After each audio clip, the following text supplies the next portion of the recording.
In most of the world, a rocket blowing up on the launch pad is a catastrophe. Careers end, programs get canceled. But at one company, engineers watched their rocket erupt into a fireball, and they cheered. That reaction sounds completely insane. Rockets cost a fortune to build, so why would anyone on Earth celebrate watching one tear itself apart in a ball of flame? The answer is a way of building things so different from the rest of the space industry that it didn't just win. It made 100-year-old giants look like they were standing still. For half a century, almost everyone built rockets the exact same way. You designed the perfect vehicle on paper, you analyzed it for years, and you tested almost nothing until the very end. Failure was the enemy. Every launch carried a satellite worth hundreds of millions of dollars, so the rocket had to work the first time, every time. Caution wasn't a choice, it was the law. The result was rockets that were reliable, breathtakingly expensive, and painfully slow. A brand new vehicle could take an entire decade and billions of dollars before it ever left the ground. And when the rocket finally flew, it did something that feels almost criminal today. It dropped its most expensive hardware into the ocean and sank it. Every single flight, they threw the rocket away. SpaceX looked at that rulebook and tore it up. Their bet was simple but radical. Don't try to think your way to perfection. Build fast, fly, and let reality tell you what's actually wrong. Instead of one flawless prototype, after years of analysis, they built many of them, cheaply, and fully expected to break them. Hardware you can bend in your hands teaches you more than a simulation ever will. This is the philosophy they call test to failure. You don't stop testing the moment it works. You keep pushing. More pressure, more thrust, more stress, until the thing actually breaks. Because the moment it breaks, you have learned the one thing no spreadsheet could ever tell you, exactly where the real limit is. And now you can design a machine that lives past it. You can see this mindset in a ritual that happens before almost every flight. It's called a static fire, and honestly, it looks like a rocket launch that goes absolutely nowhere. The rocket is bolted down to the pad, clamped so hard it cannot move. Then, the engines ignite at full power, screaming with fire, while the entire vehicle stays pinned to the ground. For a few brutal seconds, the engines pour out fire and fury, going nowhere at all. Sensors drink in thousands of data points, temperatures, pressures, vibrations, a full dress rehearsal without the risk of flying. 33 of these engines, called Raptors, sit at the base of the biggest booster ever built. Firing them while chained to the Earth means finding your problems on the ground, not at 60,000 feet. But static fires alone are never enough. To really learn how a rocket behaves, you have to fly it, and sometimes, spectacularly, you have to crash it. Early Starship prototypes came down too fast, tipped over, or erupted on landing. Fireballs lit up the Texas coast. To outsiders, it looked like a company failing in slow motion, over and over. Inside SpaceX, it was the exact opposite. Every explosion was a package of hard data, delivered at the speed of sound. Each failure narrowed down the mystery and pointed straight at the next fix. There's even a name for it: rapid unscheduled disassembly. It sounds like a joke, and it is, but underneath the humor sits a serious idea.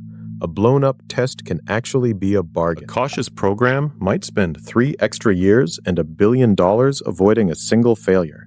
SpaceX would rather buy that same lesson in an afternoon, with a rocket that was cheap to build in the first place. All that relentless iteration was aimed at a prize the entire industry had written off as impossible, flying the exact same rocket again and again and again. For 60 years, boosters were disposable. SpaceX decided the first stage, the most complex and expensive part, should fall back through the atmosphere, relight its engines, and land upright on its own legs. The early attempts were a highlight reel of destruction. Boosters slammed into the deck too hard, missed the ship, and exploded. Each crash was filmed, studied, and fed right back into the next design. Then, in December 2015, a Falcon 9 booster came screaming back from the edge of space and touched down softly on a landing pad in Florida. The roar from the crowd said everything. What was once pure science fiction became routine. SpaceX has now landed boosters more than 600 times, with a success rate near 98%. Rocket landings simply stopped being news. One single booster has flown and landed 35 separate times. The same machine, inspected, refurbished, and reflown over and over.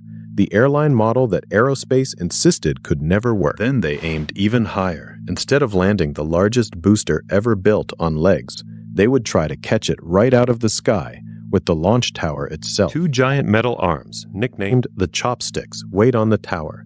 The booster falls from the edge of space, slows itself with its engines, and settles between them like a needle dropping into a groove. In October 2024, it actually worked. A skyscraper-sized booster returned from space and was plucked cleanly out of the air by the tower. Arguably, the most audacious engineering stunt in the entire history of rockets. All of this feeds one machine, Starship. Standing about 121 meters tall, it is the largest and most powerful rocket ever flown, and it is designed to be fully reusable. At liftoff, 33 Raptor engines unleash around 74 meganewtons of thrust. That is nearly twice the raw power of the Saturn V, the rocket that once carried humans all the way to the moon. It climbs through the clouds on a pillar of fire, sheds its enormous booster, and pushes on toward the black of space. This is not a small experimental rocket. It is the size of a 20-story building. The upper stage races on at more than 26,000 kilometers an hour, skimming the very top of the atmosphere, with the curve of the Earth stretching out silently beneath it. Then comes the hardest part of all, coming home. The ship slams back into the atmosphere and wraps itself in a glowing sheath of plasma, superheated air clawing at every single surface. Each test flight pushes a little further, higher, faster, closer to a full return, and each one that fails does exactly what the method promises. It hands the data back so they can build the next. So why did this messy, explosive approach beat the careful giants so badly? Because failure that is cheap and fast isn't really failure at all. It's the fastest learning machine ever pointed at a rocket. While competitors spent a decade perfecting one rocket on paper, SpaceX flew, broke, and rebuilt dozens of them, turning every crater in the desert into a shortcut to the next, better version. Reusability flipped the economics entirely. When you fly the same booster 35 times instead of dumping it in the sea, the cost of reaching orbit collapses, and suddenly you can launch far more often. Today, this one company launches more mass to orbit than the rest of the entire world combined, and it routinely flies astronauts and cargo in capsules that have already been to space and back. The real lesson of SpaceX isn't actually about rockets at all. It's a mindset. Move fast, test in the real world, and treat every failure as pure information instead of shame. Don't wait for perfect. Build the thing. Push it until it breaks, learn exactly why it broke, and then build a better one, faster than anyone around you thinks is even reasonable. That is how a company turned explosions into a strategy, and a strategy into rockets that come home. So before you go, I've got one real question for you. What part of this do you find the most impressive? Landing a booster gently on its legs, or catching a giant rocket right out of the sky? Tell me in the comments.